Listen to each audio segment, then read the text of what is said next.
There's so many different manifestation techniques to choose from. And sometimes if you've been watching lots of YouTube videos about law of attraction, law of assumption, manifestation, it can start to feel overwhelming or a little confusing about which method you should do, or if you're maybe getting confused doing too many methods at once. The reason why I'm creating this video is to help you to truly feel clear on the fundamental thing that you must ensure that you have going on with any manifestation technique. If you're applying this to any manifestation technique, that technique will work. If you're not applying this to any manifestation technique, it's not going to work. So hopefully this video is super useful and you can use it and apply it to any technique that you find enjoyable to get results from whatever manifestation technique you choose.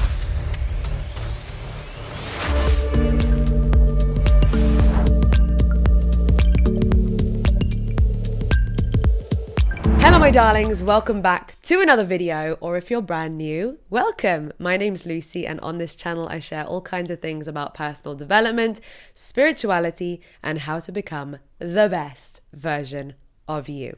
As I have been figuring out this manifestation thing over the past few years, and I've tried my fair share of different techniques, some of which have worked, some of which have not worked, I've come to a conclusion from my own experience and from others of what is the key thing that actually gets any technique to work for someone. Why is it that every technique has got some success for some people and yet doesn't work for others? Hopefully by the end of this video, you too will feel clear on what that missing ingredient might be for you so that you can incorporate it into any technique and hey presto, be living an abundant and prosperous life in every way possible. I was listening to a video about how to create your reality using a Neville Goddard technique. And this is shout out to Joshua Tongol. I love his channel. He always breaks things down to be super clear and super simple. He broke a certain technique down into 3 steps. He said step 1 is make a clear mental picture, get very clear on what you want and picture it. He said number 2, then imagine and visualize it. And number 3, what was very important, he said, was feel like you're actually there. Become it. Think from it. Not think of it where you're still here and you're thinking of it over there or up there. Instead, go there, be there, feel like you're already there. Live life from there. And that's how you manifest. So whether you are creating a vision board on paper, on a corkboard, or creating a digital vision board on Canva, whether you are writing a scripting letter and reading it every morning and every night, as many of you know, I love that technique and everything I wrote down came true, or whether you are using techniques that involve visualization and creating your reality using your imagination only, just by closing your eyes and picturing it in a meditation, or whether you're using techniques like the 369 method or the full moon method, or isn't there a method that involves 2 cups, or I don't even know. There's so many different methods and they all have had people share success stories of how they work for them. But as I said, none of them work if you're not getting a clear idea of what you want, getting a clear picture, mental picture of what you want. And that doesn't necessarily, because I know there's some people who can't physically visualize, but still you can get a clear idea, a clear concept of exactly what it is that you want. You can feel and you can practice this. It does take practice. It doesn't necessarily feel like something you can just switch on instantly, but you can feel like you're actually there, and then move your self-concept. Allow whatever tool it is, whether it's because you're reading your scripting letter, or whether it's because you're allowing the images on your vision board to inspire you, or because you're picturing it in your mind, whichever technique works best for you or feels most enjoyable for you, just make sure that you are using it as a tool to help you to move your self-concept away from the version of you that does not have it to the version of you that does, to the version of you that believes in yourself, to the version of you that can see it, that can feel it, that knows that someone like you can have it, because you already have it. In your mind, you already have it. In your body, you feel like you already have it.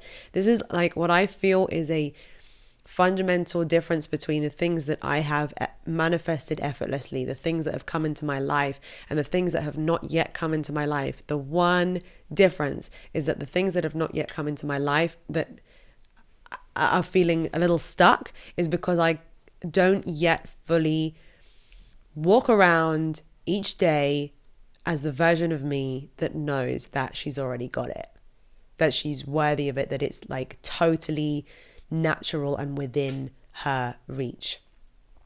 So it's a journey.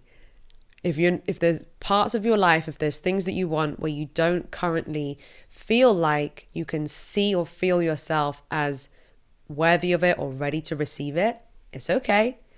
Don't beat yourself up about it. It's something to be aware of. It's something to practice. And there's different ways that you can increase the belief in yourself that these things can happen. One is that you don't even have to fully believe in yourself. You can use the concept, this has some flaws to it, okay? So there is a technique where you can just play the role, pretend to feel like the person that is ready, that has it. That can bring it into your reality.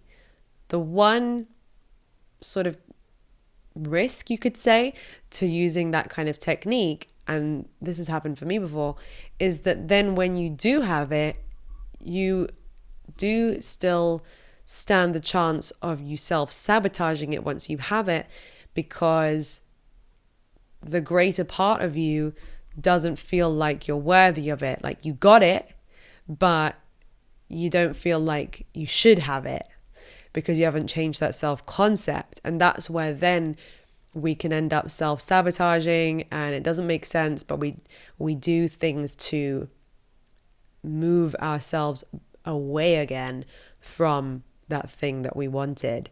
So yeah, that's one thing you can do, is you can play pretend and not fully believe and feel that you're worthy of it, but just pretend. And that can lead to things manifesting, but like I said, it might not be as permanent as you would like it to be. The better way to do it is to do the deeper inner work to change the way that you feel about yourself, so that you do get lasting results. And although this requires a little more effort in terms of the inner work required, as you can probably imagine and agree, it is definitely worth the effort if you can then sustain a phenomenal quality of life for yourself, because you did that foundational work. So I've actually created a course. I've created 2 courses. One is called How to Have Total Love and Trust in You. And another one is called How to Have Unshakable Faith and Belief in Your Dreams. Both of them are actually available in my members only area. So instead of you having to invest a large amount of money for one single course, instead, by becoming one of my members, which is just a relatively small monthly subscription, you get access to both of those courses and all of the other courses and masterclasses in my library of members only videos. So if you want to check out either of those courses and more, then consider becoming a member. I will put the details in the description and in the comments on exactly how you can become one of the members of my YouTube channel. So I hope you found this video useful. Please use it to apply to any technique that you're currently doing, or to any future techniques that you try. If you enjoyed this video, give it a big thumbs up. Don't forget, a big thumbs up? I don't even think there's a big or a small thumbs up, but go ahead and give it a big thumbs up, big energy. Don't forget to hit the subscribe button and ring my bell so that you never miss another video. Until next time, you're amazing and you're worthy of it all. Bye.